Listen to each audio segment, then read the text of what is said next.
Assalomu alaykum aziz o'quvchilar. Mana organik kimyoning birinchi bobi uglevodorodlar bo'limini boshlayapmiz. Uglevodorodlar bo'limi 3 ta asosiy katta guruhga bo'linadi: to'yingan, to'yinmagan, aromatik. O'zi organikani 3 ta katta bobdan iborat organik mavzumiz, organik kimyomiz. Bular uglevodorodlar, mana bu uglevodorodlar bo'limi birinchi bob, asosiy bob hisoblanadi. Agar biz uglevodorodlar bo'limini yaxshilashtirsak, keyingi boblar biz uchun juda oson bo'lib qoladi. Chunki organika eng fundament beradigan va tushunishni osonlashtiradigan bo'limi bu uglevodorodlar bo'limi. Undan keyin kislorodli organik birikmalar bo'limi keladi ikkinchi bobda. Undan keyin azotli organik birikmalar bo'limi va shu bilan oxir yuqori molekullar birikmalar bilan organik kimyoni tugatamiz. Demak, uglevodorodlar bo'limi bugun birinchisini boshlaymiz. Bu 3 ga bo'linadi: to'yingan, to'yinmagan, aromatik. To'yingan degani tarkibida qo'sh bog'i yo'q. Ya'ni pi bog' mavjud emas. Faqat sigma bog'dan iborat bo'lsa to'yingan bo'ladi. Demak, to'yingan uglevodorodlarda faqat sigma bog' bo'ladi. Ular nega uglevodorodlar? Chunki tarkibida faqat uglerod bilan vodorod bo'ladi. Shuning uchun ham nomi uglevodorodlar va bularning ayrim hosillari bo'lishi mumkin. Masalan, xlor ham kelishi mumkin, biroq shunaqa.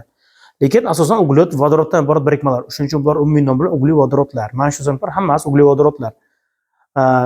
Demak, alkanlar to'yingan, sikloalkanlar ham to'yingan. Demak, bular alkanlar ochiq zanjirli, uzun zanjirdan iborat bo'ladi. Sikloalkanlar halqali bo'ladi. Keyinchalik bular bilan tanishib o'tamiz. Xo'p, alkinlar bular to'yinmagan, qo'sh bog'i bo'ladi. Alkinlar 3 bog'li, bu qo'sh bog'li, bu 3 bog'li. Alkadinlar 2 ta qo'sh bog'lik bo'ladi. Aromatik birikmalar bular aromat halqa saqlaydi o'zida. Keyinchalik bular bilan tanishib o'tamiz. Demak, hozir biz to'yinganlarni birinchi alkanlar mavzusini boshlaymiz. Xo'p, alkanlar mavzumiz, demak, reja asosida o'rganamiz. Birinchi nomlanishi va izomeriyasi bilan tanishib o'tamiz. Shuni o'zi ham juda katta narsa. Organikaga kirishda izomer chizishni va nomlanishini yaxshi bilgan odam, mukammal bilsalaring, keyin mavzularimizda nima deydi, osonlashadi kimyo ancha. Shu ko'pchilik nima qiladi? Shoshib nomlanish va izomeriyasiga, izomer chizishga yaxshi e'tibor bermaydi. Va keyin organikada qiynalib, organikani bilmayman deb hisoblaydi o'zini. Mana shu narsaga ko'proq e'tibor berish kerak va nomlanish izomeriyasini zo'r bilgan odamda, ayniqsa izomeriyani keyingi moddalar tasavvur qilish ancha osonlashadi va tushunish ham mavzuni ancha osonlashadi. Shuning uchun shunisiga ko'proq e'tibor beramiz. Xo'p, uni o'rganganimizdan keyin fizik xossalari, ishlatilishi, tabiatda uchrashi, ular bilan tanishib o'tamiz. Keyin olinishi laboratoriyada va sanoatda. Undan keyingisi kimyoviy xossalari, umumiy va xususiy kimyoviy reaksiyalar bilan tanishib o'tamiz har bir sinfda. Demak, bugun birinchi nomlanishi bilan tanishib o'tamiz va izomeriyasi bilan. Umumiy formula alkanlarda CnH2n+2 umumiy formulasiga ega. Ya'ni uglerodlar n ta bo'lsa, vodorod 2n+2 ta. Ya'ni n'imiz, mana bu yerdagi n'imiz agar 3 bo'lsa, demak 3 kare 2 6, 6 2 qo'shsak 8 bo'ladi. Xo'p, shuni boshqatdan mana bu yerdan yozib ko'rsatsam. Hozir biz nimamiz ruchkachamiz bu yerda qolibdi. Xo'sh, qaranglar mana. Umumiy formulaga ko'ra mana yozib qo'ying. CnH2n+2 formula. Masalan, n'imiz 4 bo'lsa, ya'ni butan bo'lsa, C4 H 4 kare 2 8, 8 2 ni qo'shsak 10 bo'ladi. Mana bu formuladagi vodorodlar soni shuni topiladi. Xo'p, bunga keyin yana to'xtalamiz. Hozircha bularda nomlanishi. Birinchi biz alkanlar o'tishdan avval mana buni yoddan bilishimiz kerak. Bu alkanlarning vakillari. Birinchisi metan, etan, propan, butan, pentan, geksan, geptan, oktan, nonan, dekan. Buni yodlamasdan keyingi tushuntirishlarga o'tish befoyda. Buni yodlash kerak birinchi o'rinda hammasini. Bu o'zi lotincha va grekcha sanashlarning qo'shimcha qo'shishdan tashkil topgan.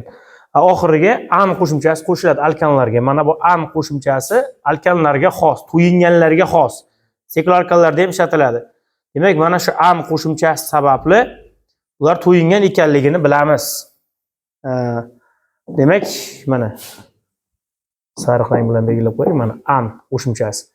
Bular dastlabki 4 ta vakili tarixiy nom bilan nomlanadi. Metan, etan, propan, butan. Qolganlari sanoq bo'yicha. Ya'ni pentan, geksan, geptan, oktan, nonan, dekan. Bu o'sha lotincha sanash. Demak, lotincha sanashga ko'ra, masalan, 1 mono, 2 di, 3 tri, 4 tetra, 5 penta, 6 geksa, 7 gepta, 8 okta, 9 nona, 10 deka. Ya'ni sanashda lotincha sanash yozilgan bizga. Mono, di, tri, tetra, penta, geksa, gepta, okta, nona, deka. Shu sanashlar bo'yicha aslida pentadan keyin boshlanadi. Penta emas, pentan. An qo'shimchasini qo'shib orqali o'zak pentadagi pent o'zagi qoladi. Unga an qo'shish orqali alkanni 5 taligi hosil qilinadi nomi. Demak, pentan, geksan, geptan, oktan, nonan, dekan bu nomlar o'sha sanoqdan kelib chiqqan. Bundan tepadagi 4 ta nomlar esa ular tarixiy nom. O'zi nomlashda 3 ta asosiy katta yo'nalishi bor. Tarixiy nomlar bor. Bu tasodifiy nom ham deyiladi. Keyingisi sistematik ratsional nomenklatura. Birinchi tarixiy nom bilan nomlangan moddalar, keyinchalik ratsional nomga o'tilgan, lekin ratsional nom bilan barcha moddalar nomlash qiyinlashib ketganligi uchun murakkab moddalarda keyin sistematika qabul qilingan. Ratsional nomni yana bir nomi ratsional nom nomenklaturamizda fikrlash degan ma'noni ham anglatadi, idrok etmoq shunaqa ma'noni anglatadi tarjimasi. Bu ratsional so'zi. Xo'p, undan keyingisi sistematika. Bu IUPAC ham deyiladi yoki Shveysariyaning Jeneva shahrida qabul qilingan uchun Jeneva nomenklaturasi ham deyiladi. Biz buni sistematika deb ketaveramiz. Oxirgisi shu sistematika. Biz hozir mana bu 5-dan keyingilari sistematika bo'yicha nomlangan. Mana 4 tasi tarixiy yoki trivial nomenklatura deydi. Tarixiy nomenklatura qanday paydo bo'lgan? Bu modda kashf qilingan paytda tasodifiy bironta bir nom berilib, o'sha qonuniyat yo'q. Shu nom bilan qolib ketgan, laqabdek qolib ketgan moddaga. Shuning uchun bu 4 talasini nomi shunaqa. Buni yodlab olishimiz kerak. Qolgani aytganimdek sanoq sistemasi bo'yicha. Mana sanoqdan lekin baribir yoddan bilishimiz kerak, chunki nomlashda kerak bo'ladi. Mono, di, tri, tetra, penta, geksa, gepta, okta, nona, deka. Bu keyin modda nomlashimizda bu ham ancha bizga kerak bo'ladi. Xo'sh, buni yodladik deb hisoblaymiz. Demak, metan, etan, propan, butan, pentan, geksan, geptan, oktan, nonan, dekan. Bular vodorodni qo'yishda boya bir ko'rsatdim, yana bir eslatib o'taman. Masalan, S3 bo'lsa, H nechi bo'ladi? Savol beradi. 3 kare 2 6, 6 2 ni qo'ysak 8. Bu 8 larni yodlash shart emas. Umumiy formulasini yodlasak, shundan keltirib chiqaraveramiz vodorodlar sonini. Endi ulardan bitta vodorod olib tashlasak, masalan, CH4 emas, CH3 bo'lsa, il qo'shimchasi qo'shiladi ularga. Vodorod bitta kam bo'lsa, il. Demak, metil, etil, propil, butil, geksil, geptil, oktil, nonil va ditsil. E'tibor bering, dikil emas, ditsil bo'ladi. Demak, il qo'shimchasi bu radikallarga xos. Demak, el qo'shimchasi bu radikallarga xos. Ya'ni radikal nima? O'sha masalan uglerod 4 ta vodorodda bo'lishi kerak. 4 ta vodorodda bo'lishi kerak. Mana metanda masalan uglerod 4 ta vodorodi bor. Mana. Shuni bitta vodorodi gamagin uzilishidan hosil bo'lgan bitta qo'li bo'sh qolib ketsa, mana shu radikal deyiladi. Radikallar xuddi ionlarga o'xshab juda ham faol. Ionlardan ham hattoki faol bo'ladi. Juda kam umri qisqa, lekin bizga moddalarda nomlashimizda o'rinbosar sifatida ishlatiladi keyinchalik. Demak, eslab qolaylik, agar uglerodlar soni bitta kam, vodorodlar soni bitta kam bo'lsa, il qo'shiladi. Metan emas, metil, etan emas, etil. Vodorodlar soni bitta kam. Bu radikal. Xo'p. Endi agar buni yodlagan bo'lsak, davom etamiz. Xo'sh. Uglevodorod zanjiri. Uglerodlarni ko'pincha organikada vodorodsiz qilib yozish osonroq. Lekin vodorodni mana shunday turgan payt o'zimiz bilib qo'yishimiz kerak. Organikada uglerodlarga har doim 4 valentli deb qaraladi. Ular har doim organikada 4 valentli bo'ladi. 4 valentli bo'lgandan keyin demak vodorodlarni shunga qarab qo'yamiz mana. Masalan, uglevodorodlarda mana uglerod zanjiri turibdi. Bunda vodorod CH3 bo'ladi. Chunki o'zi bitta qo'li bor, 3 ta qo'li yetishmayapti. Bunda ikkita qo'li bor, ikkita vodorod yetishmayapti. CH2. Bunda ikkita qo'l bor, ikkita vodorod yetishmayapti. CH2. Bunda ham ikkita qo'li bor, ikkita vodorod yetishmayapti. CH2, CH2, CH2, CH2, CH3. Demak, mana shunday qilib hosil qilinadi vodorodlar soni. O'zi aslida shunaqa yozilgan bo'lish kerak edi. Lekin osonlashtirish, tasavvur oson bo'lish uchun va tezroq yozish uchun ko'pincha vodorodlar sonini yozmaymiz. Masalan, mana bu modda. Mana xo'sh. Yoki mana bunday qilsak, shuni vodorodlar sonini qo'ysak mana CH3 bo'ladi. Uglerod 4 valentli bo'lishi kerak. Bunda 3 ta qo'li bor, bitta qo'l yetishmayapti. CH.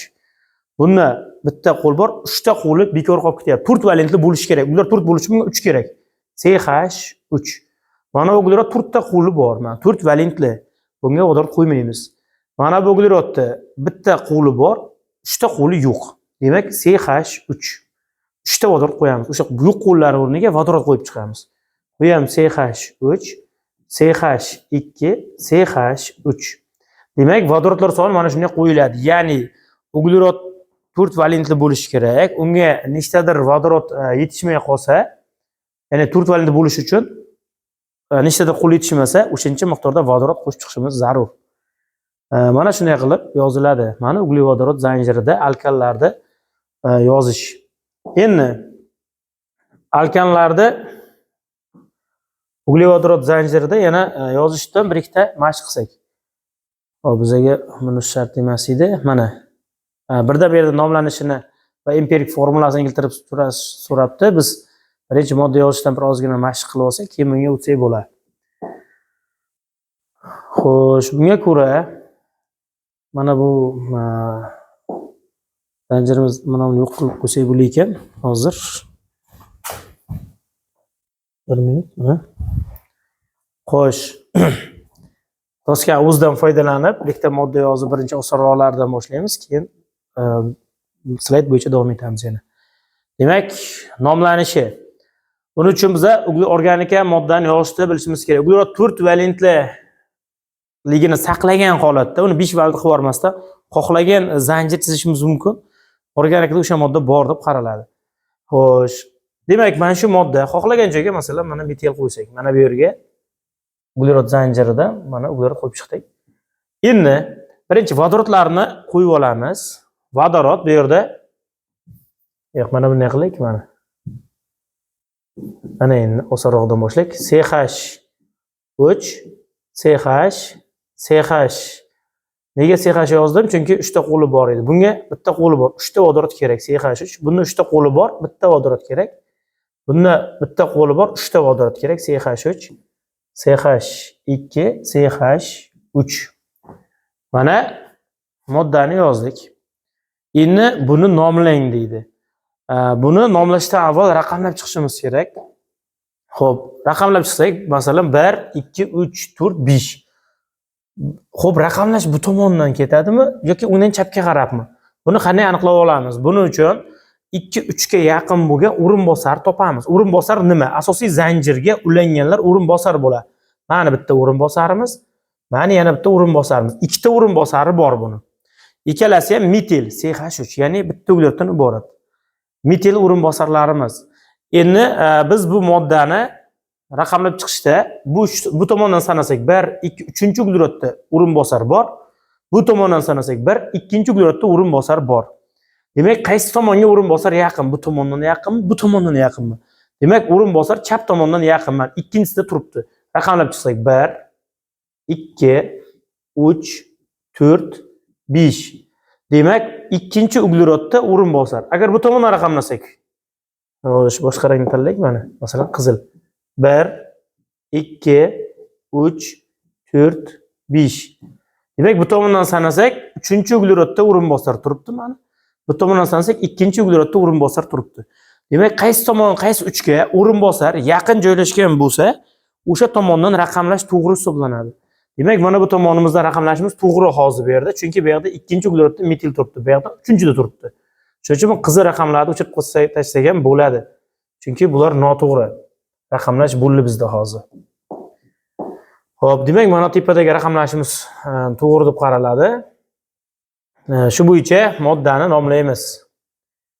Xo'sh, endi agar raqamlab olgan bo'lsak, endi o'rinbosarlar joyi ko'rsatiladi. Bu o'rinbosarimiz 2-ugladda turibdi. 2. Bu ugladimiz 3-da turibdi. 3. Endi ikkita bo'lgani uchun, ikkalasi ham bir xil bo'lgani uchun, bu ham CH3, bu ham CH3, ikkovi ham metil. Boya aytdim, masalan, CH4 bo'lsa, metan bo'ladi. Bitta uglad kam bo'lsa, CH3 bo'lsa, metil bo'ladi. Bular metil o'rinbosarlar. O'rinbosarlarga il qo'shiladi radikallarga. Bu metil radikali, bu ham metil radikali. Mana il qo'shiladi bunga. Bu metan, bu metil. CH3. Endi shunga ko'ra ikkita bo'lgani uchun 2 ta ekanligi aytiladi. 2 degani D. Demak, D va lotincha sanashni yozib qo'ygandim. Mono, di, tri, tetra, penta, geksa, gepta, okta, nona, deka.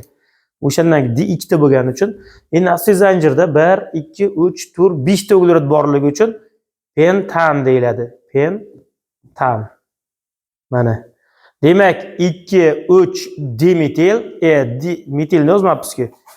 2, 3 dimetil, metil, pentan.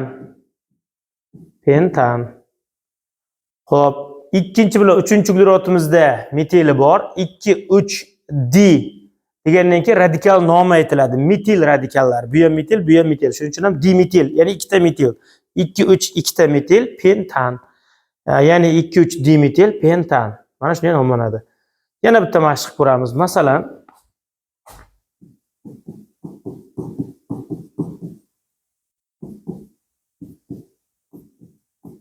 mana shu moddani nomlab bering. Endi vodorodlar qo'yib o'tirmasak tushunish osonroq bo'ladi. Shuning uchun vodorodlar qo'yib o'tirmayman. Vodorodlarni qanday qo'yishni o'rgatdim. Ular 4 variant yozib chiqish kerak. Endi buni ham yana raqamlab chiqamiz. Xo'sh, bu tomondan raqamlasak 1, 2, 3, 4, 5, 6. Teskari raqamlasak 1, 2, 3. 3 ta turibdi. Bu tomondan 1, 2 da turibdi. Demak, bu tomon yaqinroq. Shuning uchun 3 tomondan raqamladik. Mana endi o'rinbosar, mana metil, mana bu yerda yana bitta o'rinbosar bor, bu yerda yana bitta o'rinbosar bor. Endi e'tibor beramiz. Mana o'rinbosarlar. Demak, ikkinchi bu 3 ga yaqin bo'lgach, 3 tomondan raqamlab chiqdim. Ushbu moddani nomlashimiz kerak endi. Qanday nomlaymiz? Xo'sh, endi o'rinbosar joyi ko'rsatiladi. Bu 2 da turibdi. 2. Rangni o'zgartiraman. 2. Bunisi 4 ta turibdi. Birinchi bir xillar nomlashimiz kerak. 3. Lekin alfavitda metilda M, etilda E. Ya'ni E alfavitda birinchi kelgani uchun birinchi etilda nomlashimiz kerak. Metilda boyagidek birinchi nomlab yormaymiz. Shuning uchun 2, 3 da birinchi metil yozib yuborish bu katta xato bo'ladi.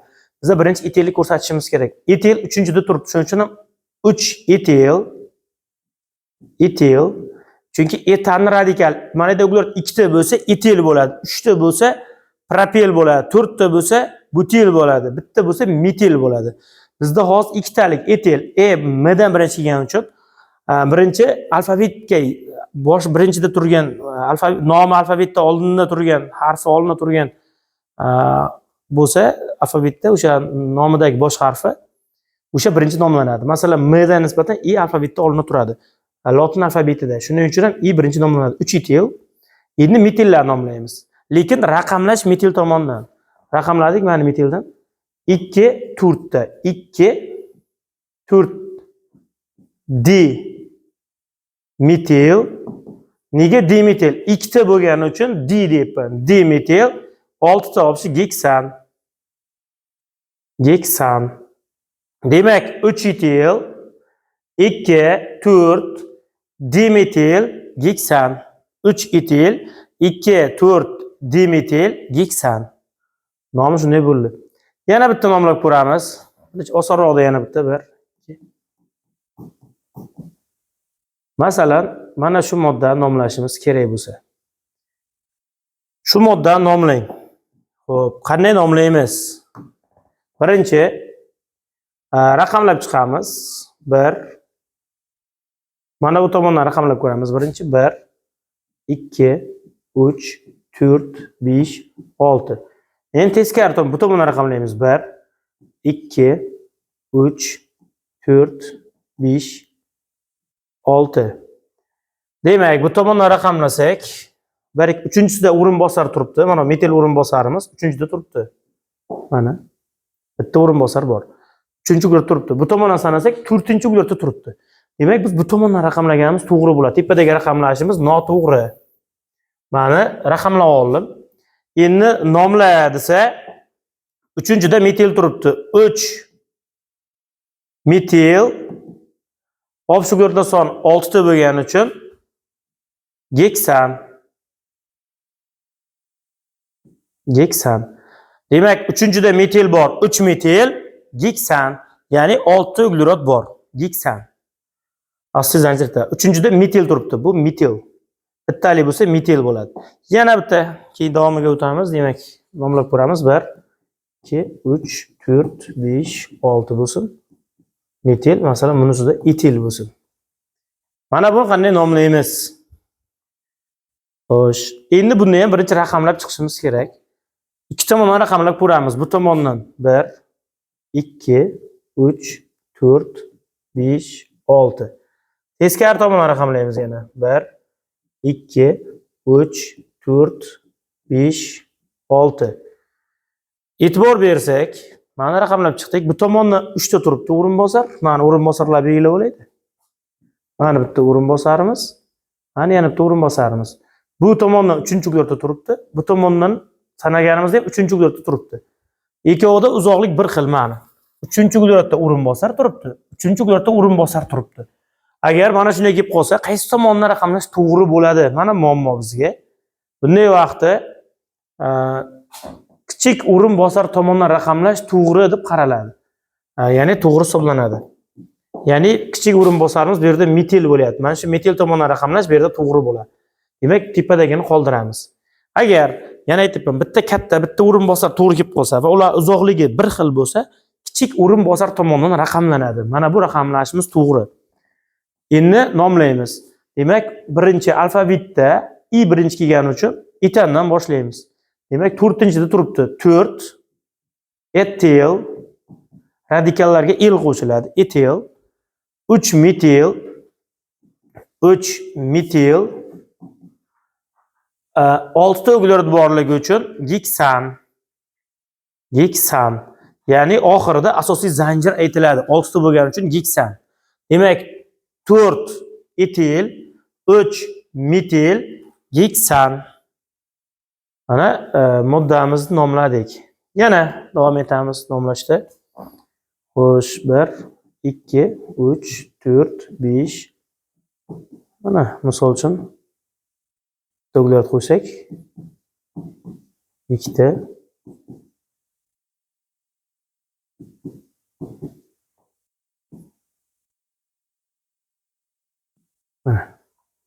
Endi buni qanday nomlaymiz? Sal murakkablashdi moddamiz. Raqamlash qanday bo'ladi? Qaysi tomondan raqamlash to'g'ri bo'ladi buni? Bu tomondan raqamlasak, 1 ikkinchi uglerodimiz 1 bo'lsa, ikkinchi uglerodimizda o'rin bosar bor. O'rin bosarlar belgilab olaman mana. Mana o'rin bosarlar.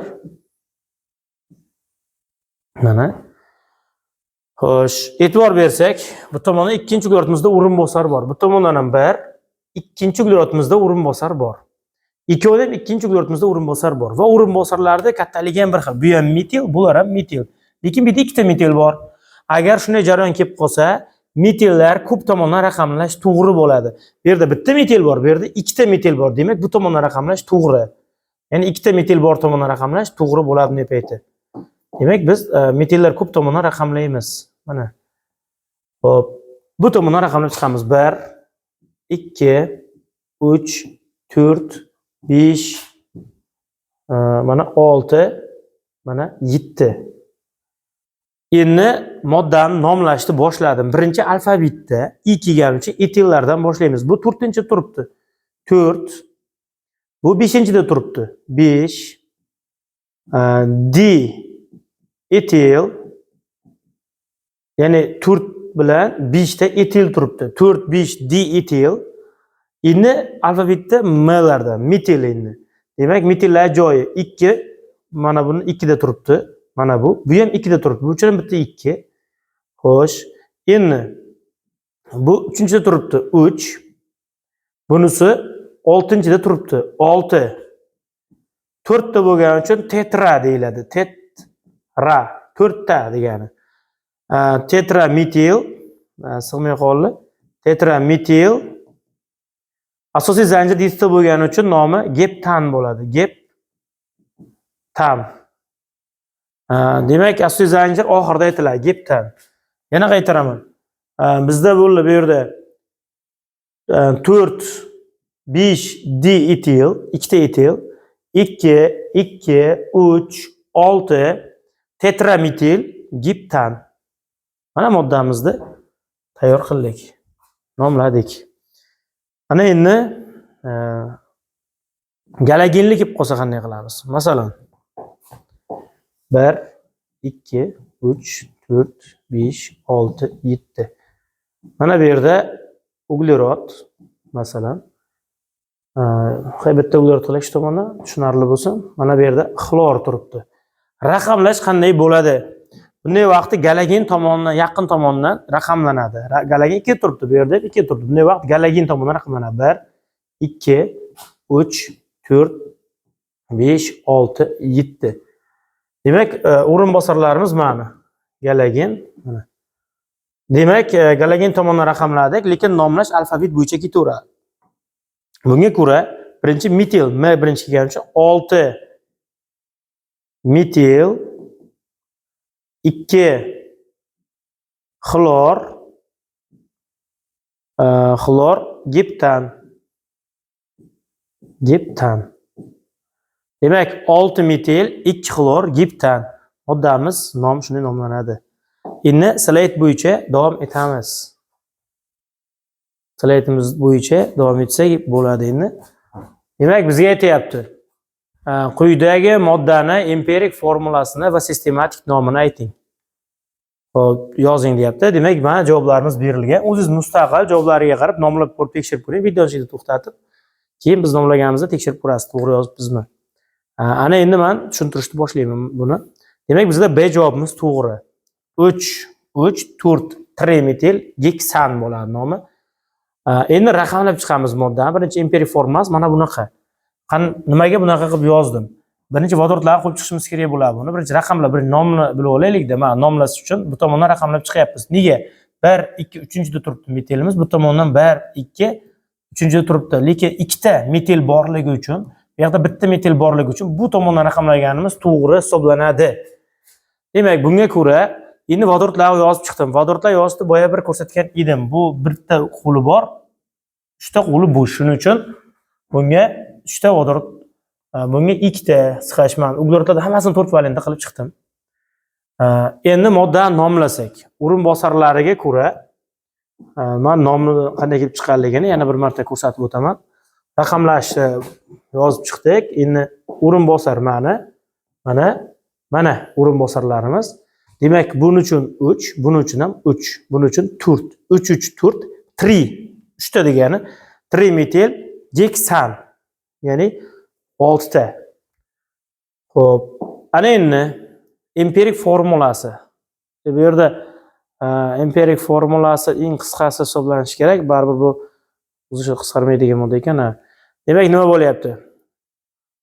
Demak, kitobda bizga mana shunaqa formulada keladi. CH3 e'tibor beramiz. CH3 mana. CH2 mana. CH o'rinbosarlar qavschida yoziladi. Mana CH3. Keyin bunisi uglerodimiz C. Keyin 2 ta metili bor. CH3 dan 2 ta. Keyin CH2 mana. Keyin CH3. Biz mana shunday formulasi berilgan vaqtda, mana bunaqa formula berilgan payt moddani bunaqa qilib yozib olishimiz kerak yoki aksincha. Bunaqa formula berilgan payt uni mana bunaqa o'g'ira olishimiz kerak organikada. Modda yozishda demak bu juda ham ahamiyatli hisoblanadi. Mana shuni qayta-qayta yozib testlar bilan mustahkamlash kerak. Bu narsani biz yana bitta davom etib shuni mustahkamlab ko'ramiz. Qani? Mana shu moddaning demak empirik formulasini va sistematik nomini yozing deyapti. Xo'sh, shu yerda to'xtatib bir buni o'zimiz mustaqillab ko'rishimiz kerak. Endi men javobni aytaman. Javob demak bu yerda C bo'ldi. Xo'sh, buni raqamlab chiqamiz. Mana raqamladik. Bu tomondan raqamlanyapti. Raqamlashda mana Keyin raqamlashda eng uzun zanjir tanlanishi kerak. Men hozircha endi hali boshdan boshlaganim uchun birda uzun zanjir tanlashni o'rgatganim yo'q. Keyinroq buni yana mashq qilamiz uzun zanjir tanlashda. Ya'ni uglevodorod zanjirida uzun zanjir birinchi tanlanadi. 1 2 3 4 5 6 bo'lyapti. 1 2 3 4 5 ta. 1 2 3 4 5 ta. 1 2 3 4 5 ta. Demak, eng uzun zanjir mana shuni o'zi. Endi raqamlashni ham tushundik. Mana chapda o'ngga qarab raqamladik. Xo'sh. Endi mana bu CH3 chunki uglerod turibdi. Bitta qo'li bor, 3 ta qo'li bo'sh turibdi. O'sha 3 ta qo'lga 3 ta vodorod berishimiz kerak. CH3 mana. Bunisi CH mana. Bunisi CH3. Xo'p. Bunisi CH.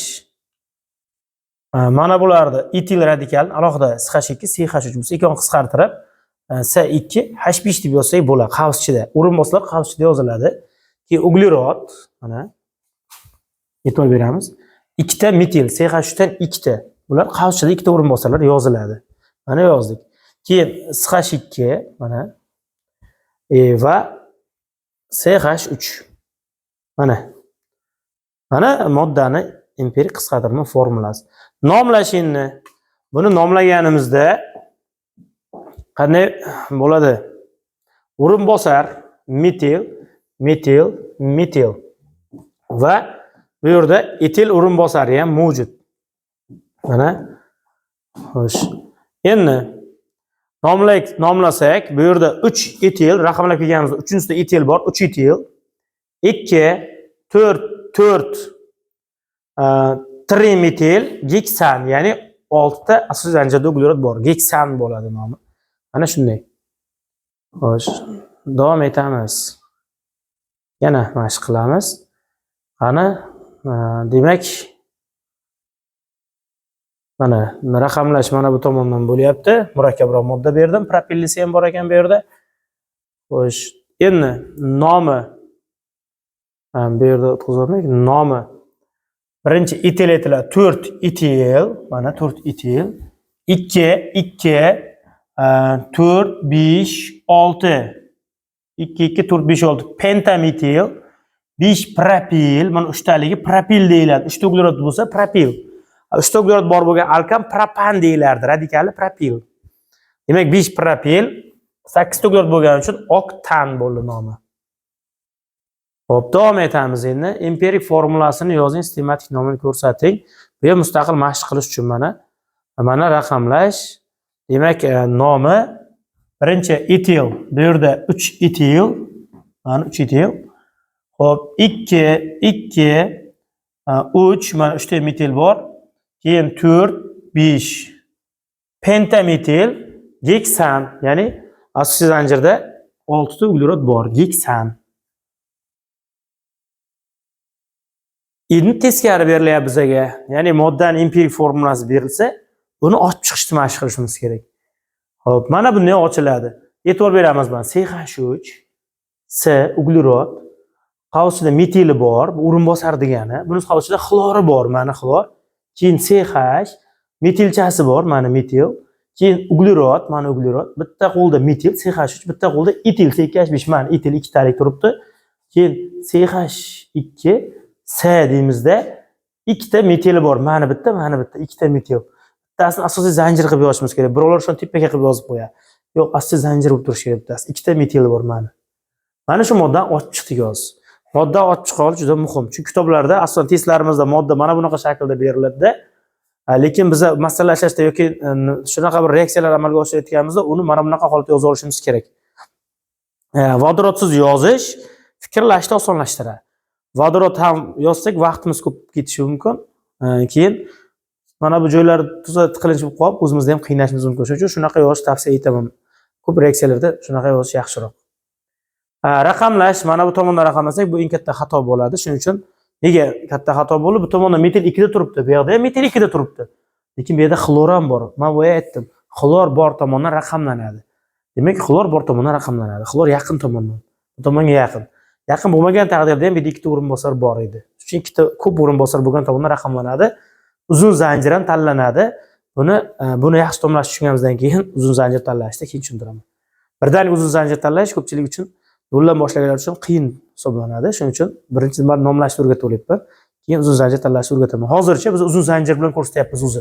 Organik moddamiz o'zi uzun zanjir bilan ko'rsatilyapti. Eng uzun zanjir mana shu bo'ladi o'zi. Lekin ko'pincha moddalarda bu qiyshaytirib beriladi. Ya'ni uzun zanjir qilib berilmaydi. Xo'sh, mana endi to'g'ri raqamladik. Chapda unga qarab. Nomlash mana 4 etil, birinchi etil mana nomlaganimizda yana bir marta tushuntiryapman nomlanishini. Raqamlab chiqqanimizda o'rinbosarlarni belgilab olaylik. Mana o'rinbosarlar. Mana metil, metil, metil, metil. Mana bu yerda etil o'rinbosari bor. Mana bu yerda xlor o'rinbosari bor. Bizda 3 xil o'rinbosar bor. 3 xil o'rinbosar bor. Lekin o'rinbosarlar soni jami 6 ta ekan. 1 2 3 4 5 6 ta o'rinbosar bor, lekin 3 xil. Xo'sh, nomlaganimiz alfabetda birinchi E kelgani uchun 4 etil, 2 3 4 6 tetrametil, 2 xlor, giptan. Asli zanjirda 7 ta uglerod bor, giptan bo'lyapti. Umumiy nomi. Oxirgisi asli zanjir nomi oxirida aytiladi. Xo'sh, yana bitta shunaqa modda mashq qilishimiz. Mana ochilishini ko'rsatdim. O'zi mana bunaqa holatda turish kerak. Buni biz ochib chiqishimiz kerak. Mashq qilish uchun yana bitta mana CH3 uglerod, 2 ta metili bor, CH3 dan 2 ta. CH etili bor, CH2, CH3. Uglerod, bitta metili bor, bitta propili ham bor. Mana 2 ta propil bor, bitta propili. Keyin CH, bitta metili bor, CH2, CH3. Mana. Nomlash, demak, birinchi etil, 3 etil, 2 2 4 5 tetrametil, 4 propil, giptan, 4 propil, giptan. Mana raqamlash. Bunisi moddadan ochishimiz kerak. Men birdan javob chiqarib olyapman. Sal pauza qilishga ulgurishimiz kerak edi. Mana. Endi bu modda birdan nomlanishini uzun so'ragan ekan, tur formulasini ham yozing degan ekan. Hayır, buni tushungan bo'lsak, endi modda fazoviy shaklini o'zgartirish. Bu moddani ko'p chizib ko'rganimiz, ko'p nomlamagan sababli birdan o'tkazib yubordim bunisini, oxirgisini. Menimcha tushunarli bo'ldi o'zi. Endi quyidagi moddani fazoviy shaklini o'zgartirish. Boya aytdim, uzun zanjir tanlash. To'g'ri tushunamiz, moddalar yozib o'tirmadim. Tasavvur qilishimiz osonlashish uchun. Endi organik moddalar ko'pincha bizaga nomlash uchun aynan savol testida chetgan bo'lsa, ular uzun zanjirni yashiradi. Ya'ni moddani o'zgartirib tashlaydi. Mana bu hozir uzun zanjir holatda turibdi. Mana 1 2 3 4 5 6 ta. Hop. 1 2 3 4 5. 1 2 3 4 5. Eng uzun zanjir shu. Lekin bizga buni bunday holatda bermaydi. Buni o'zgartirib beramiz. Masalan, e'tibor beramiz. Men ikkita chiziq chizdim. Mana ko'k chiziq, mana sariq chiziq. Mana shunday qilib joyini o'zgartirib beradi. Mana. Ya'ni mana bu pastga tushirilib, buni to'g'ri qilib beriladi-da, keyin nomlang deydi. Ana endi bu modda qanday nomlanadi? Mana shunaqa qilib berilsa, modda qanday nomlanadi? Biz u vaqtda uni uzun zanjirini topishimiz kerak. Boya ko'rsatganim osongina turgan edi. Nomlash oson edi. Endi hozir qiyshiq turgan bo'lsa, qanday nomlaymiz? Birinchi uzun zanjir topib olamiz. 1 2 3 4 5. 1 2 3 4 5 6. Bu uzun zanjir mana. 1 2 3 4 5 6. Uzun zanjir mana shu. Endi o'rinbosarlar belgilab olamiz. Mana metil o'rinbosarimiz. Mana 2 ta metil turibdi, mana metil. Mana bu yerda etil o'rinbosarimiz turibdi mana. Etil. Endi nomla desa, nomlashni boshlaymiz. Demak, birinchi etil nomlanadi. 3 etil. 3 etil. Xo'p, metillar 2 4 bo'lyapti. 2 mana bu. Bunimiz 4 ta turibdi, 4. Mana bu ham 4 ta turibdi. Bu uchun ham 4. 3 deyiladi, 3 ta bo'lgani uchun 3. Metil bo'lgani uchun metil. Asosiy zanjirda 6 ta uglerod bo'lgani uchun geksan deyiladi. Geksan. 3 etil, 2 4 4 3 metil, geksan. Asosiy zanjirda 6 ta uglerod bor. Demak, davom etamiz. Yana moddani fazoviy shaklini o'zgartiramiz. Buni birinchi nomlab ko'rsatay o'zini, keyin o'zgartirgandan keyin yana bir nomlab ko'ramiz. Qani fazoviy shaklini o'zgartirsak, ya'ni modda nomi o'zgaradimi ekan? O'zgarmasligini hozir isbotlab ko'ramiz yana. Mana. Xo'p, yozdik. Mana bu yerda bitta etil o'rinbosari ham bor ekan. O'yna yozgan moddamiz o'zimi deyman bu ham. Xo'sh. Endi fazoviy shakl sal boshqacharoq o'zgartiramiz. Birinchi buni nomlab ko'rak. Demak, 1 2 3 4 5 6. Endi nomlasak, birinchi etil 3 etil, mana 3 etil. Endi 2 4 3 metil geksan. Ya'ni asl zanjirda 6 ta uglerod bor. Mana nomlab oldik. Qani buni fazoviy shaklni o'zgartirganimizdan keyin nomi o'zgaradimi? Agar to'g'ri nima qilsak, nomi o'zgarmaydi. Mana etilni pastga, metil to'g'riga chiqaramiz. Mana bunday. Ana endi nomlab ko'ramiz. Mana fazoviy shaklni o'zgartirdik. Endi nomlab ko'ramiz. Yana o'zgarib ketamikan nomi. Qani buni uchun yana o'rinbosarlar joyini belgilab olaman. Metillar. Mana bu etil. Mana bu yerda yana bitta metil mana. Endi uzun zanjir topamiz bu yerda birinchi. Xo'sh, uzun zanjir 1 2 3 4 5 1 2 3 4 5 1 2 3 4 5 1 2 3 4 5 6. Mana shu uzun zanjir ekan. Va ikkinchisida metil turibdi. Buni 1 2 uchinchisida metil turibdi. Shuning uchun bu tomondan raqamlaymiz. 1 2 3 4 5 6. Mana raqamlab chiqdim. Endi nomlasak yana boshqatdan. Mana xuddi avvalgidek nom paydo bo'ladi. Birinchi etil nomlanadi. 3 etil. 3 etil. Xo'p, 2 4 4 3 metil, ya'ni 3 ta metil geksan. Geksan, ya'ni asl zanjirda 6 ta uglerod bor, geksan bo'ladi nomi. Boyagi moddamiz ham shunaqa edi, bu ham shunaqa. Demak, modda fazoviy shakli o'zgartirganimiz bilan u moddaning nomi o'zgarmaydi. Ya'ni bu o'sha moddaning o'zi degani. Shuning uchun nomlash, sistematik nomlash shunaqa nomki, moddani har qanday tomondan qiyshaytirganimiz bilan nomi o'zgarib qolmaydi. Birovlar moddani qiyshaytirib, bu boshqa modda deb o'ylashi mumkin. Bu o'sha modda hisoblanadi. Yoki mana bu tomonni ham o'zgartirib qo'yamiz. Mana bunday qilib mana. Endi bu moddani ko'rgan ko'pchilik yangi ximiyani, ya'ni organikani endi boshlagan abituriyentlar nomlashga juda qiynalib qolishi mumkin. Uzun zanjir topishmani.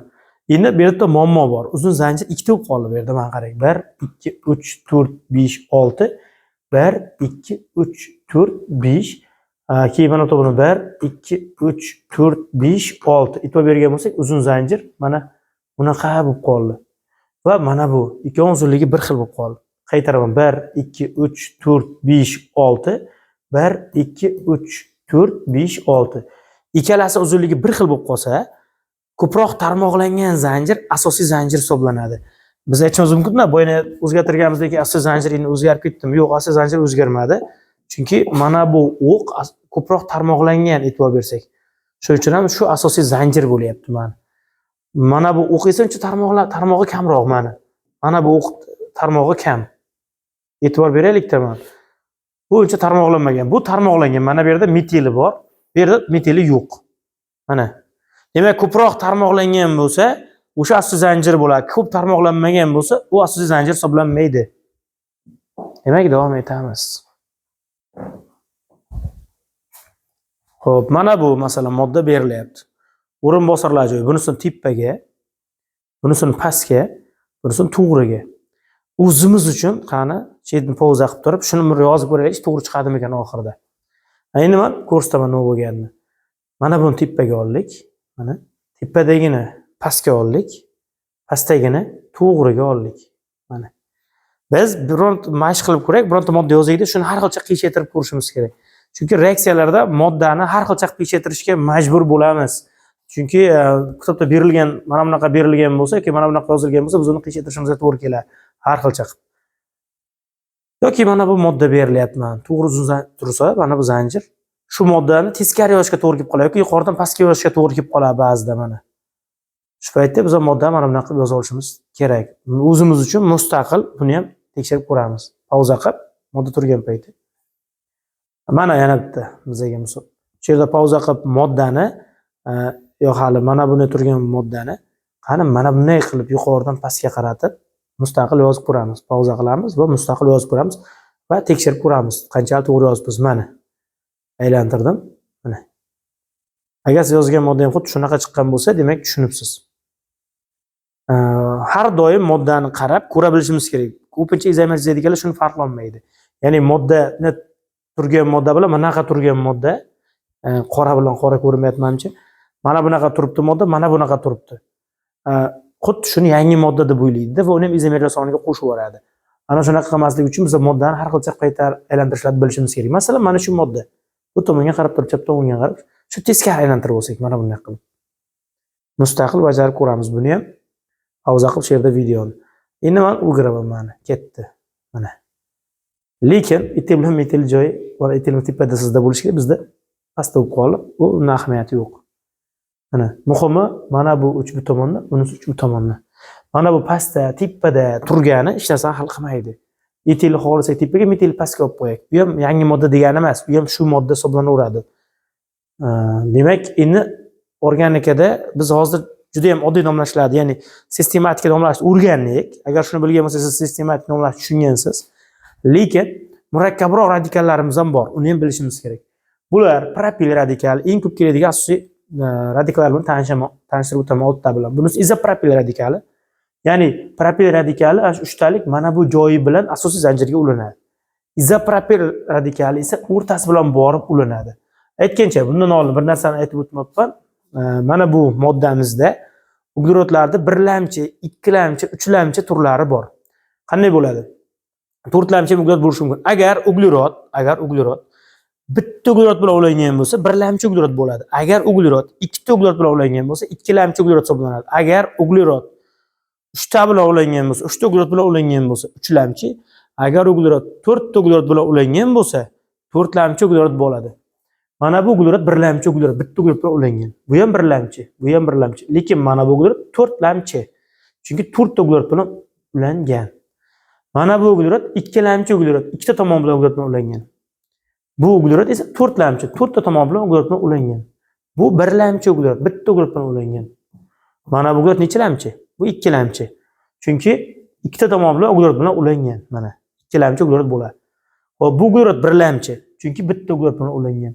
Bu uglerod esa uchlamchi, 1, 2, 3 ta uglerod bilan ulangan bo'lsa, uchlamchi bo'ladi. Mana bu uglerod ikkilamchi, ikkita uglerod bilan ulangan. Bu uglerod esa birlamchi, bitta uglerod bilan ulangan. Uglerod demak nechilamchiligini bilishimiz kerak. Uglerod ikkita uglerod bilan ulangan bo'lsa, ikkilamchi. 3 ta bilan ulangan bo'lsa, uchlamchi. 4 ta bilan ulangan bo'lsa, to'rtlamchi. 5lamchi bo'lmaydi. Uglerod 4 valentli eng ko'pida. Ya'ni o'zi uglerod 4 valentli o'zgarmas bo'ladi, faqat qolgan qo'llarda hech narsa yo'qmi? Yo'q, qolgan qo'llarda vodorod bor. Masalan, siz 2 ta vodorod bor. Vodorod nechilamchilikni hal qilmaydi. Hattoki xlor turgan bo'lsa ham, u ham ikkilamchilikni o'zgartira olmaydi. Faqat uglerod o'zgartira oladi. Uglerod qo'lda nechta uglerod bo'lsa, o'sha lamchi bo'ladi. Masalan, 4 ta uglerod bo'lsa, 4 lamchi, 3 ta uglerod bo'lsa, 3 lamchi. Shunaqa bo'ladi. Endi radikallarga keldik. O'ta muhim radikallar asosiy zanjirda keladi bu. Masalan, mana bu propil radikali. Bunisi izopropil radikali. Ko'pincha izo tarmoqlangan degan ma'noda anglatadi. Izo desa, demak biz tarmoqlangan uglerod tushunamiz. Propil, izopropil, ya'ni tarmoqlangan propil.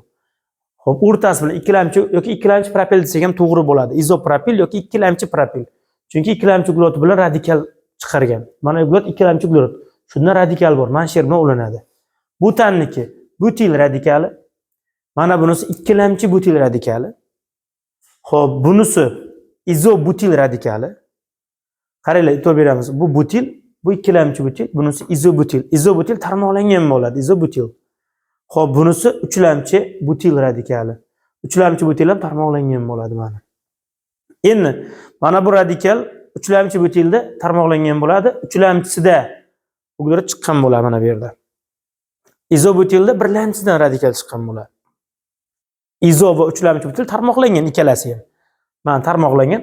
Faqat birlamchida chiqqan bo'lsa izobutil, uchlamchidan radikal turgan bo'lsa uchlamchi butil bo'ladi.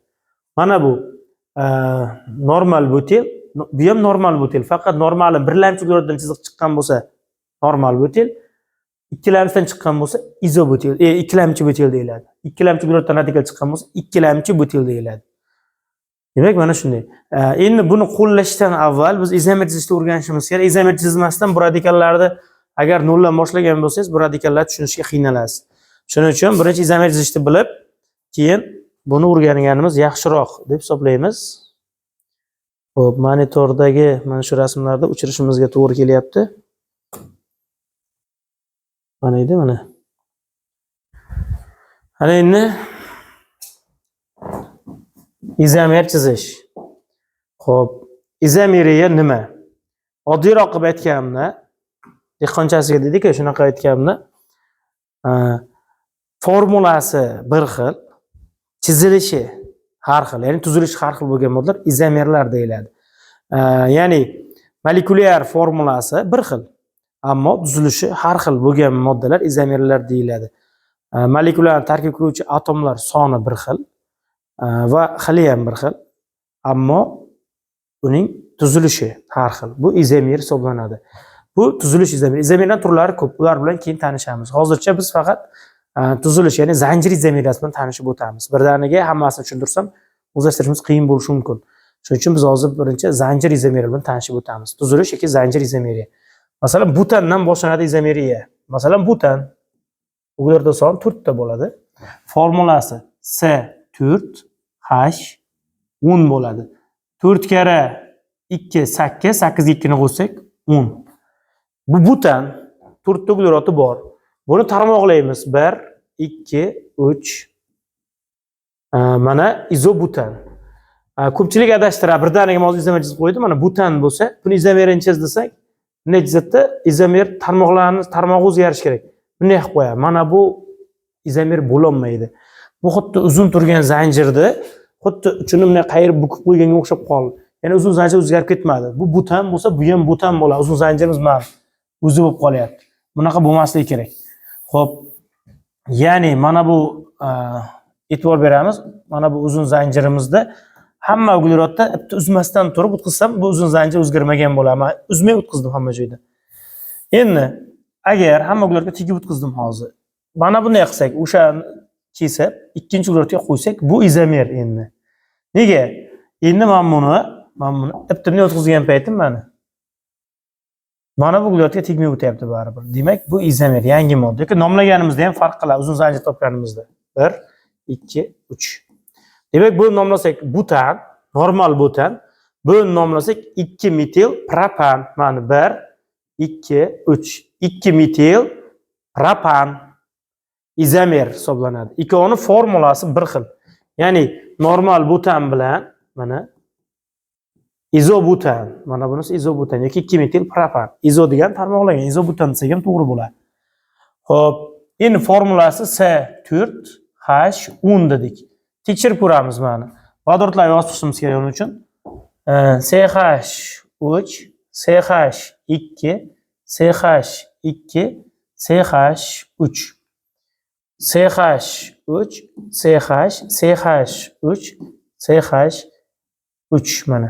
Endi vodorodlar soni 3 3 3 9 ta bo'ldi. Birda qo'ysak 10 ta. 3 3 6 da 6 2 ni qo'ysak 10 ta. Mana C4H10. Ikkalasining ham formulasi bir xil. C4H10. Demak, normal butan tarmoqlanmagan bo'lsa, normal so'zni qo'shib aytiladi. Ya'ni normal butan esa chiziqli butan degani. Izobutan tarmoqlangan butan. O'zi ikkitagina izomeri bor. Normal butan va izobutan. Butanning ikkita izomeri bor. Endi biz har doim vodorodlar qo'shib pishirishimiz shartmi? Yo'q, vodorodlarni qo'ymay shunday yozsak ham moddan to'g'ri yozgan bo'lamiz. Agar qo'shboq qo'yib yubormasak bo'ldi. Demak, vodorodlar har doim tekshirish shart emas. Mana tarmoqladikmi? Qisqartma formulasi har doim bir xil chiqaveradi ikkovining. Mana shunday. Davom etamiz. Boya butan dizgan bo'lsak, endi pentanni izomerlar soni nechta? Pentanning izomerlar soni nechta? Mustaqil chizib ko'rasiz. Men esa yana bir marta ko'rsatib o'taman. Pentanning izomerlar soni nechtaligini. Pentan C5 H 5 kare 2 10 12 ni qo'shsak 12 H 12 bo'ladi. Uglerotlar soni esa 5 ta. 1 2 3 4 5 ta. Endi tarmoqlaymiz. 1 2 3 4 ta. Uglerot bitta tushiraman mana. Endi shuni bitta mana yerga ko'chirsam bo'lmaydimi? 1 2 3 4. Uglerot bitta bu yoqqa ko'chiraman. Yo'q, bo'lmaydi. O'xshab qoldi ikkovi bir-biriga. Xuddi bunday turgan moddani mana bunday aylantirib qo'yganday bo'lib qoldi mana. Bunday turibdi, bunisi bu yoqda turibdi. Buni qayerdan bilamiz? Raqamlab ko'rsak tushunamiz mana. 1 2 3 4. Metil yaqin tomondan. Bu tomondan 3 ta turibdi, bu tomondan 2 ta turibdi. Buni endi 1 2 3 4. Nomlab ko'ramiz mana. 2 metil butan, 2 metil butan. Ikkovi bitta modda. Ya'ni bu uchga bir xil yaqin turibdi, bu uchga ham bir xil yaqin turibdi. Bu ikkita modda bitta modda hisoblanadi. Ikkalasi ham bir xil. Shuning uchun mana bu izomer yo'q deb hisoblaymiz. Demak, bu izomer yo'q. Demak, bitta tarmoqlashimiz kerak edi mana. Mana buni metil bu yoqqa tushirgandik, bu bor. Buni surib bo'lmaydi bu tomonga. Endi nima qilamiz? Endi yana bitta uglerot zanjirini kamaytiramiz. 1 2 3 mana metil, mana metil. Birovlar bu aytganimdek, mana bu bitta metil deydi, mana bu yerga tushirsak bo'lmaydimi? Yo'q, uzun zanjir to'rtta bo'lib qolyapti. Ya'ni mana buni o'zi bo'lib qolyapti. Demak, bu birinchi uglerotga hech qachon metil qo'yib bo'lmaymiz. Uzun zanjir o'zgarib ketadi. Shuning uchun ikkinchi uglerotga qo'yamiz metillarni. Demak, qaytaraman. Birinchi uglerotga metil qo'yib bo'lmaydi. Uzun zanjir o'zgarib ketadi. Metil, etil, radikal qo'yib bo'lmaydi. Lekin galogen qo'ysa bo'ladi. Xlor, brom qo'yish mumkin birinchi uglerotga. Lekin metil, etil, propil radikal qo'yish mumkin emas. Unda uzun zanjirimiz o'zgarib ketadi. Endi buni izomeri mana 2 dimetil propan bo'ldi. Bu boshqa modda mana. Demak, pentanning 3 ta izomeri bor ekan. Birinchisi normal pentan, 2 metil butan, 2 dimetil propan. Demak, pentanning izomerlar soni 3 ta. Yana bitta mashq ko'ramiz qani. Geksanning izomerlar soni nechta? Geksan asosiy zanjirda 6 ta uglerot bo'ladi. Demak, C6 H14. 1 2 3 4 5 6 ta uglerot bor. Endi bitta kamaytiramiz zanjirda. 1 2 3 4 5 ta qildik, bitta uglerot tushirdik. Yana aytaman, birinchisiga uglerot tushirib bo'lmaydi. Xo'p, endi shuni bitta sursakchi. 1 2 3 4 5 ta. Mana uglerot bunisiga surdim. Mana bo'ladi. Nega? Bu yerda 1 2 ta turibdi. Bu tomondan 1 2 3 ta turibdi. Bu tomondan 1 2 3 ta turibdi. Bu yangi modda. Bu emas. Ikkovi ikki xil. Nomlasak ham nomi ikki xil chiqadi. Bu 2 metil pentan, bu 3 metil pentan. 2 metil pentan, 3 metil pentan. Demak, ikkovi ikkita modda. Nomlab ko'ramiz agar qiynalsak, ajrata olmasak moddani. Demak, mana chiqdi. Surib ko'rdik. Yana bitta sursak bu yoqqa bo'lmay qoladi. 2 metil pentan bo'lib qoladi. Bunga o'xshab qoladi. Shuning uchun endi zanjirni kamaytiramiz. Zanjir 5 taga 4 taga tushiramiz. 1 2 3 4 5 ta. 4 taga tushirishimiz kerak edi. Mana 4 taga tushirdik. 2 ta metil qo'yamiz mana. 2 ta metil. E'tibor beramiz. Birinchi qo'yganimizda 2 metillar 2 ga qo'yilyapti. Mana 2 2. Endi shuni bittasini surib ketaveramiz bu tomonga. Masalan, mana bu uglerot suramiz. 1 2 3 4 deymiz mana. Xo'p, mana bu o'rinbosarimizni bitta suramiz mana. Demak, ikkita o'rinbosari bor edi. Shu bitta tepadagi o'rinbosarni bu yoqqa surdim bitta. Bo'ladi. Chunki bu 2 dimetil butan edi. Bu 2 3 dimetil butan bo'ldi. Endi yana bitta surishda iloji yo'q. Asosiy zanjir bo'lib qoladi bitta sursak. Xuddi asosiy zanjirni tepaga ko'tarib qo'ygandek bo'lib qoladi. Ikkovini ham bu yoqqa sursakchi. Mana buni ham bu yoqqa olsamchi. Unda mana buni teskarisi bo'lib qoladi. Buni turgan modda mana buni yoqib teskari qo'ygandek bo'lib qoladi. Bu ham bo'lmaydi. Endi nima qilamiz? Zanjirni yana bitta kamaytirib ko'ramiz. Kamaytirsa bo'ladimi? Yo'q, kamaytirib bo'lmaydi. Zanjirni 1 2 3. Agar zanjirni kamaytirmoqchi bo'lsa, ular 5 valentni o'qish kerak. Ular hech qachon organikada 5 valentni qilish mumkin emas. Demak, bizda izomerlar soni nechta chiqdi?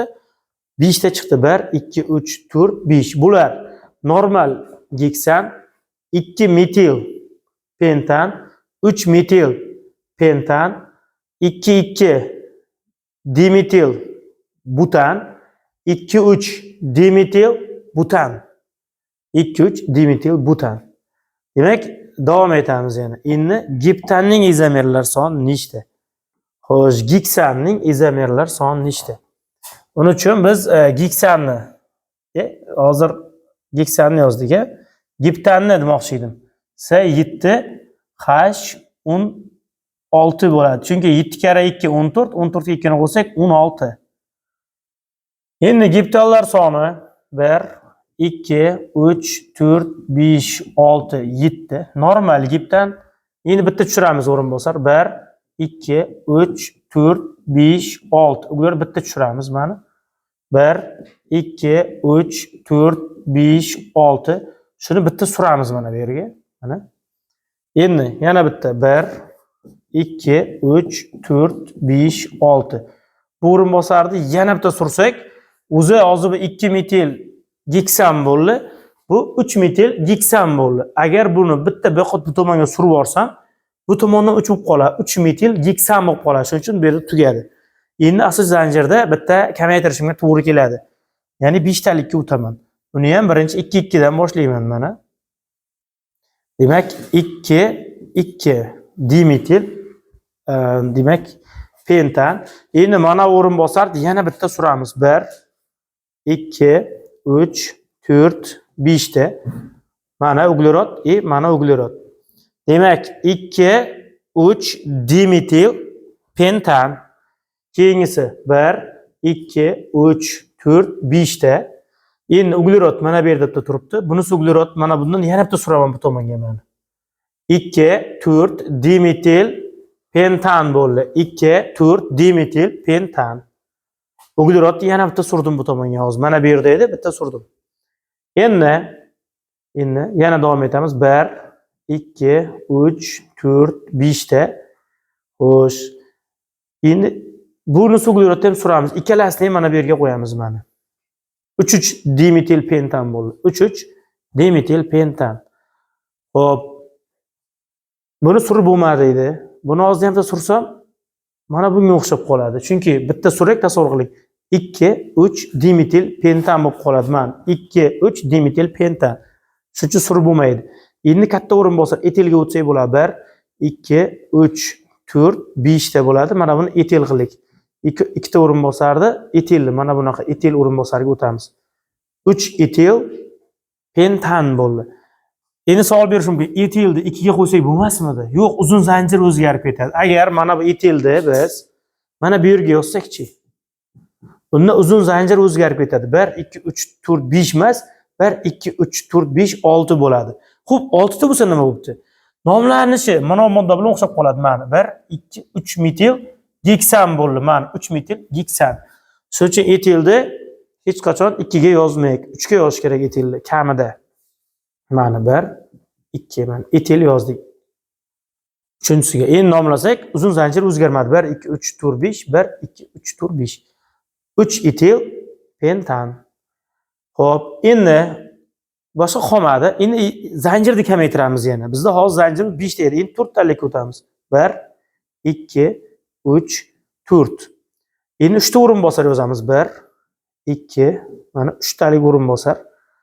Xo'sh. Mana izomerlarimiz soni adashmasam tugadi. Chunki buni beqa sursak yana o'xshab qoladi. Etil qo'ysak uzun zanjir o'zgarib ketadi. 3 talik o'tamizsak, uglerod valendiga yetmay qoladi. Valendiga o'zgarib ketadi. Sanab ko'ramiz. 1 2 3 4 5 6 7 8 9. Demak, geptanning 9 ta zanjir izomeri mavjud. Ya'ni tuzilish izomeri mavjud. Mana geptanning izomerlar soni. Xo'p, biz moddani nomlanishi va izomeriyasi bilan tanishib o'tdik hozir. Endi asosiy radikallarimizga yana qaytamiz. Modda izomeriyasini tushungan bo'lsak, asosiy radikallarga. Xo'p, bundan oldin radikallarga qaytishimizdan avval uzun zanjir bo'yicha mana bu moddani bir nomlab ko'rsak mustaqil. Qani? Bu moddani nomlashdan avval aytgancha biz radikallarimiz bor edi. Radikallarimiz bor edi. Xo'sh. Mana bu radikallarimiz yodlashimiz kerak edi. Agar yodlagan bo'lsak, bu radikallarimizni Hozir shaklni o'zgartirib yodlolgan bo'lsak, keyin u moddani nomlasak bo'ladi. Mana radikalni eslab olamiz. Mana shu radikallardan foydalanib, mana bu moddani nomlaymiz. Qani? Xo'sh, qani modda nomlaymiz.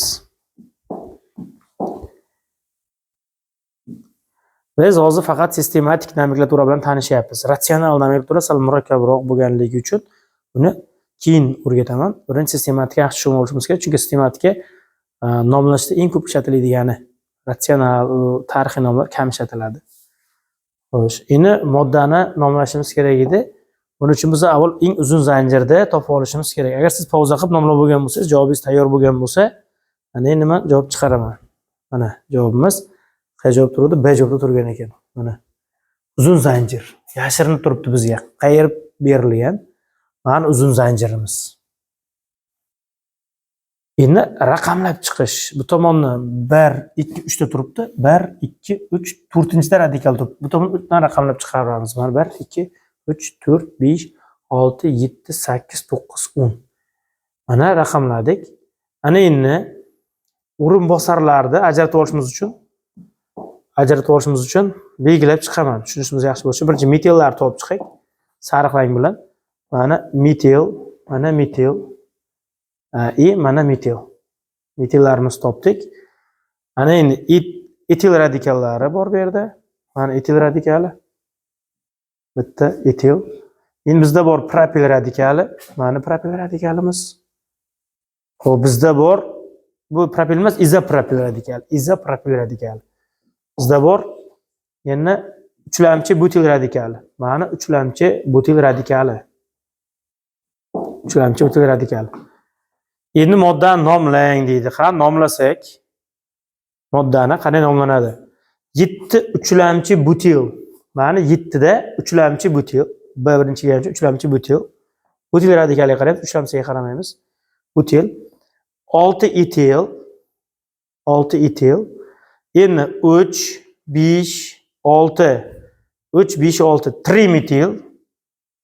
Keyin 5, mana 5. Propil oxiriga kelgancha izopropil. Dekan, ya'ni 10 ta uglerod bor asosiy zanjirda. Dekan. Mana nomladik. Demak, alfabetda B birinchi kelgani uchun butil birinchi aytilyapti, keyin etil, keyin metil, keyin propil aytilyapti. 7 uchlamchi butil, 6 etil, 2, 3, 5, 6 trimetil, 5 izopropil, dekan bo'lyapti nomi. Yana bitta mashq qilib ko'ramiz. Uzun zanjir bo'yicha moddani nomlashdi. Mana bu moddani pauza qilib nomlab ko'ramiz. To'g'ri javob chiqaraman endi. Mana javob A ekan. Uzun zanjir mana. Raqamlab chiqamiz. 1, 2, 3, 4, 5, 6, 7, 8, 9 ta. Birinchi metillarni joylarini belgilab chiqaramiz. Metil, metil, metil, metil. Mana bu yerda ham metil bor. Etillarni joylari mana etil bitta bor ekan va butil bor ekan bizda mana izobutil bu. Radikal yodlagan bo'lsak, bu izobutil radikali bo'ldi. Mana. Endi moddani nomlang desa, demak 5 izobutil, 5 etil, 3, 3, 4, 4, 7 pentametil, nonan, ya'ni 9 ta uglerod bor. Asosiy zanjir yashirib berilgan bizga bu moddada. Ana shunday bo'ladi. Endi modda nomlash tushunarli bo'lsa, izomer chizishni bir boya ko'rib chiqqan edik. Oksidlanish daraja topish emas, biz moddani ko'rib chiqdik. Yana endi demak, izomer chizishdan yana bir ikkita mashq qilishimiz kerak ekan. Izomer chizamiz qani. Asosiy zanjirda 6 ta uglerod tutgan, 2 ta o'rinbosari bo'lgan nonanning nechta izomeri mavjud? Nonan bo'lsa, jami uglerod soni 9 ta bo'ladi. Asosiy zanjirda 6 ta uglerod saqlash kerak. Xo'sh. Va 2 ta o'rinbosar bo'lish kerak. Javob 4 ta chiqyapti. Mana.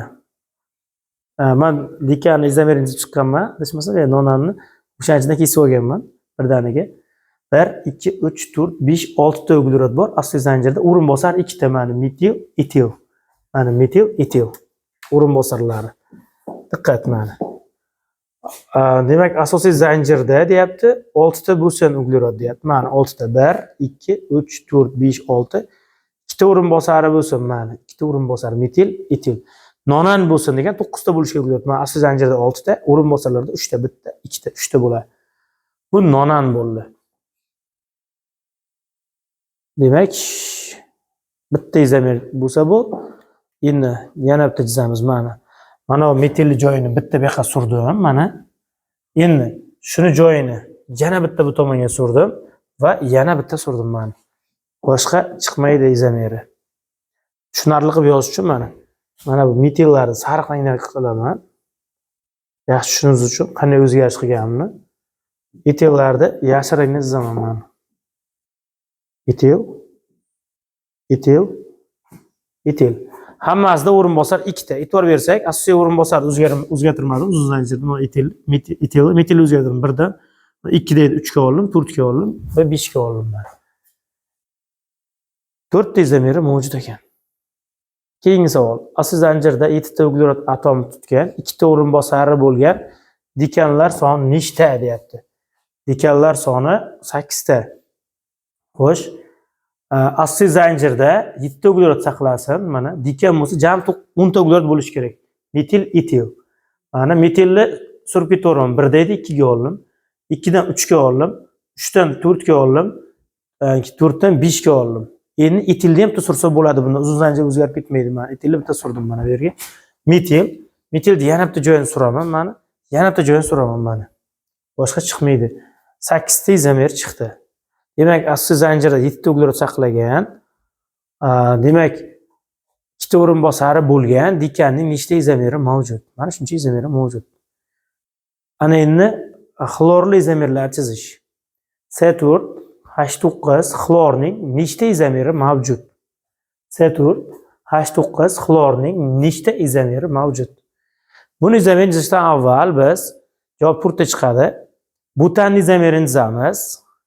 Butan va izobutan. Mana butanni uzun izomerini chizib olamiz. Mana butanning uzun izomeri bu 2 metil propan, bu shuni izomeri ikkinchi. Endi bitta xlor bo'lsa, xlorni 1 ga qo'yaman, 2 ga, 3 ga. 3 ga qo'ysak bo'lmaydi, 2 ga o'xshab qolar ekan. Bunda 1 ga 2 ga xlor qo'yaman. Endi shu yozganlarim boshqadan pastdan yozib chiqaman. 1 xlor butan, 2 xlor butan, 1 xlor 2 metil propan. 2 xlor 2 metil propan. 1 xlor butan. Bunisi 2 xlor butan. Bunisi demak 1 xlor 2 metil propan. Mana shu bunisi 2 metil 2 xlor propan bo'ldi. 4 ta izomeri bor. Qaytaraman yana bir marta. Birinchi butanning uzun izomerini chizib olishimiz kerak. Keyin unga xlor qo'yib chiqishimiz kerak va nomlab chiqishimiz kerak. Nom bir xil bo'lib qolmasligi kerak. 4 ta izomeri bor.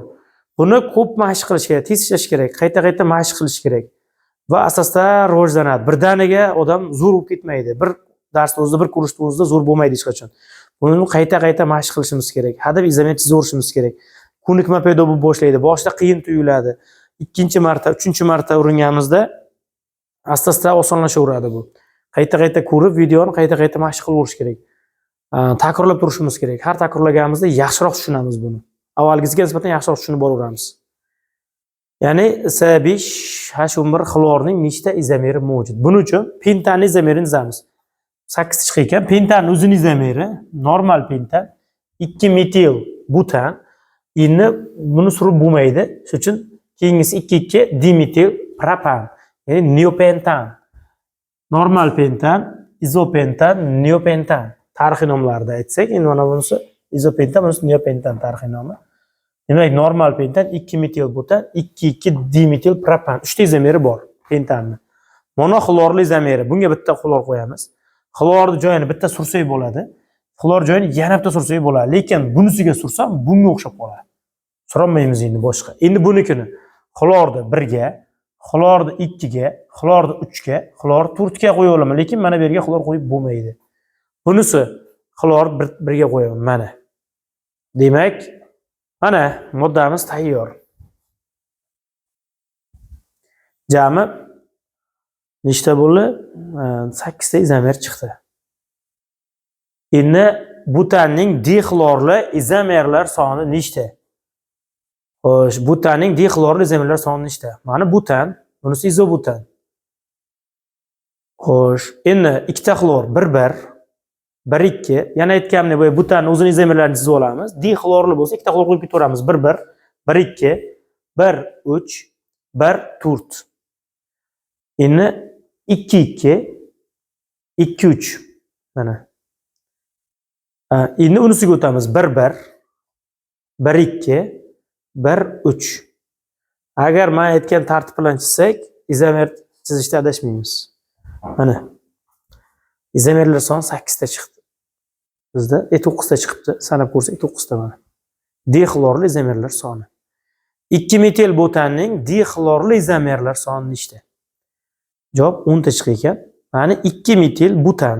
Buning dixlorli izomer 1-1, 1-2, 1-3, 1-4. Mana. Endi buniki mana bu o'rinbosariga ham xlor qo'ysa bo'ladi, dixlor bo'ladi mana. Bunisiga mana 3, mana dixlorli izomerlar 3, va hokazo. Mana. Demak, 10 ta chiqdi. Aytgancha bo'ynaga buni olib chizganimda bitta muammo chiqadi ko'p abituriyentlardan, noldan boshlaganlar ko'pchiligi shunga qiynaladi, ajrata olmay qoladi. Shuni hozir bir tushuntirib o'tay shu vaqtida monoxlorlisida adashib ketadi ko'pchilik. E'tibor bersak, o'rinbosar mana shu boya biza monoxlorli pentan izomerlarini chizib chiqdik. Bunda aytadi monoxlorni deydi, bunisi ularga qo'ysak bo'lmaymi? Ko'p savol beradi shuni abituriyentlar. Noldan boshlaganlarda ko'p bo'ladi shu savol. Mana xlorni deydi, o'rinbosarga qo'ysak bo'lmaymi? Bo'lmaydi. Nega? Qo'yish mumkin, lekin o'xshab qoladi o'ziga. Chunki mana metalni bu tomonga chiqarib, uni pastga tushirsak bo'ladi uzmasdan turib. Mana uzib olmasdan turib bajarsa bo'ladi. Demak, bu uzib bo'lib qoladi. Mana. Masalan, bunday qilib yozsak, xuddi shu modda berilsa, mana 1, 2, 3, 4, mana yerda uglerodi bor. Xlori bor. Mana bu yerga xlor qo'ysak bo'lmaydimi? Xo'p, xlor qo'yib ko'rdik. Endi nomlash qanday bo'ladi buni? Xlor bir tomondan raqamlana 1, 2, 3, 4, 1, 2, 3, 4. Uzun zanjir ikkovi ham. Mana bu tomondan raqamlana xlor borligi uchun 1, 2, 3, 4, 5 desak, demak, 1 xlor, mana bu 1 bo'lgani uchun 1 xlor, 1 xlor mana 2 metil, ikkita raqamlar bor-ku. Raqamlar sal xato ketib qolibdi. Hozir to'g'rilaymiz. Bu 1 bo'lsa, bu 2, bu 3, bu 4. 1 xlor, 2 metil butan. Buchi, bu ham 1 xlor mana. 1 xlor, 2 metil butan. Ikkovi nomi bir xil. Ya'ni mana bu moddani xlorin pastga, metil bilan pastga tushirib, bu metil tepaga chiqarib qo'ysak, modda o'zgarib qolmaydi. Shuning uchun mana bu o'rinbosarga agar ikkovining uzunligi bir xil bo'lsa, xlor qo'yib bo'lmaydi. Shu savol ko'p beriladi abituriyentlardan, noldan boshlaganlar ichida. Endi biz ratsional nomlash bilan shug'ullansak bo'ladi. Agar sistematika tushunarli bo'lsa, endi ratsional nomlash, moddalar ratsional nomlash qanday bo'ladi? Xo'sh. Buning uchun alkanlarda asos qilib metan qaraladi. Asos qilib metan qaraladi. Mana metan 4 ta vodorodi bor va shu vodorodlar o'rinbosarlarga almashgan deb qaraladi. Vodorodlar bor. Ular o'rinbosarlarga almashgan deb qaraladi. Xo'sh, masalan, mana vodorodni o'chiraman. CH shunisiga buni metanni ratsional nomi ham metan bo'ladi. Etannikichi. Mana shu yerga bitta metil qo'yaman. Uglerod, mana 3 ta vodorodi bor. CH3, CH3. Demak, tasavvur qilaylik, bu yerda metan, mana metan turuvdi. Shu bitta vodorodini metil radikaliga almashgan deb qaraladi. Bu etan hosil bo'ldi mana. Bu yerda asos metan bo'ladi, bitta vodorodini metilga almashgan deb qaraladi. Vodorodlarni qo'yib yozsam tushunarsiz bo'lib qolgan, shuning uchun bunday oddiyroq qilib yozaman. CH3 CH3 bu etan. Etan ratsional nomla desa, xuddi metan 4 ta vodorodi bor edi. Shu bitta vodorodini metil radikaliga almashgan deb qaraymizda. Etanni nomla desa, metil metan deymiz. Etanning ratsional nomi metil metan. Xo'p, endi propan ratsional nomi qanday bo'ladi? Propan CH3 CH2 CH3. Xo'p, bundan asosiy zanjir metan bo'ladi, mana. Bunga ikkita o'rinbosar bor. Eng ko'p tarmoqlangan asos qilib olamiz. Bu ikkita uglerodga ulangan uchun eng ko'p tarmoqlangan shu bo'ladi. Bu ikkovi o'rinbosar vazifasini bajaradi, mana. Xuddi metan CH4 ta qo'li bor edi.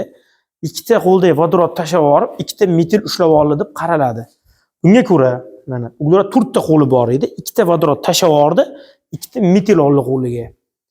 Dimetil metan nomi. Dimetil metan, ya'ni ikkita metil ushlagan metan deyapti. Dimetil metan. Ikkita metil ushlagan metan. Dimetil metan. Bu propanning ratsional nomi. Endi butanning ratsional nomi qanday bo'ladi? Butanni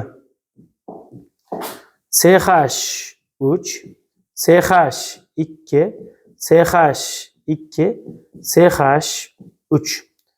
Endi bu yerda tarmoq asosiy tarmog'imiz ikkitasi tarmoqlangani uchun ahamiyat yo'q, qaysini olsak ham, buni olsak ham to'g'ri bo'ladi, buni olsak ham to'g'ri bo'ladi. Biz buni asosiy tarmoq qilib oldik. Bunga ulangan o'rinbosarlar ikkita o'rinbosar mana mana. Metan bitta qo'lini metilga, bitta qo'lini etilga almashgan deb qaraymiz bu yerda. Metil, etil, metan. Alfabetda nimada ratsional nomlashda alfabetga qarash shart emas. Bunda kichik o'rinbosar birinchi aytamiz. Masalan, metil kichkina uglерод kam bo'lgani uchun bu metil, etil, metan bo'ladi nomi. Ya'ni metan bitta qo'li metilga, bittasini etilga almashgan. Metil, etil, metan. Bu ratsional nomenklaturaga ko'ra. Xo'p, yana mashq qilamiz. CH3 CH deydi. Tarmoqlanganini olaylik. CH3 CH3. Shuni nomlab bering deydi. 2 metil propan bu sistematika bo'yicha, ratsional bo'yicha eng ko'p tarmoqlangan asosiy zanjir bo'ladi. Unga o'rinbosarlar birikkan. Mana bitta o'rinbosar, mana bitta o'rinbosar, mana bitta o'rinbosar. 3 ta metil kelgan. Demak, metan 4 ta qo'li bor, 3 ta qo'li metil bilan almashgan. 3 metil metan. 3 ta metil metan deyapti. 3 metil metan. 3 metil metan. Xo'p, bu ratsional nom. Endi yana bitta mashq qilamiz. Uglerod CH3 CH3 CH3 CH3. Buni nomlang. Buni nomlasak, bu asosiy zanjir bo'ladi. Bular o'rinbosar bo'ladi, mana o'rinbosarlar 4 ta bor. Demak, buni nomla desa 4 ta metili bo'lgan metan, ya'ni tetrametil metan. Tetrametil metan. Ratsional nom bo'yicha tetrametil metan. Yana bitta nomlab ko'ramiz. Xo'p, murakkabroqdir. Endi murakkablashamiz. Masalan, mana bunday bo'lsin. Xo'sh, yana bitta uglerod qo'shib qo'yak. Mana. Mana. Eng ko'p tarmoqlangan asosiy zanjir qilib olamiz. Eng ko'p tarmoqlangan bu yerda mana bu. Shuni asosiy zanjir qilib olamiz. Qolganlar unga o'rinbosar vazifasini bajaradi. Mana metil, mana metil, mana izopropil, mana ikkilamchi butil. Demak, agar boyagi o'rinbosar radikallarni yodlagan bo'lsak, agar ajratib olamiz, ikkita metil bor. Mana bu yerda izopropil radikali turibdi. Bu yerda ikkilamchi butil radikali turibdi. Asos eng ko'p tarmoqlangan o'rtada. Nomla desa dimetil, izopropil, ikkilamchi butil, metan. Dimetil, izopropil, ikkilamchi butil, metan. Ratsional nomenklatura bo'yicha dimetil, izopropil, ikkilamchi butil, metan. Yana bitta mashq qilamiz mana.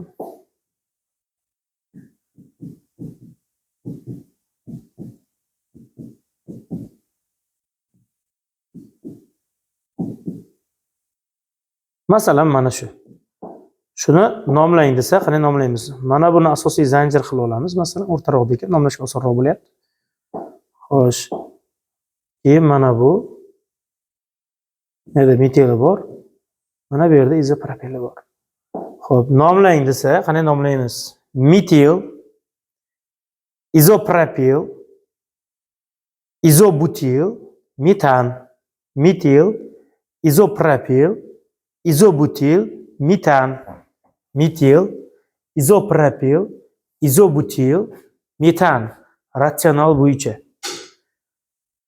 Mana ratsional nomlashni ham tushunib oldik.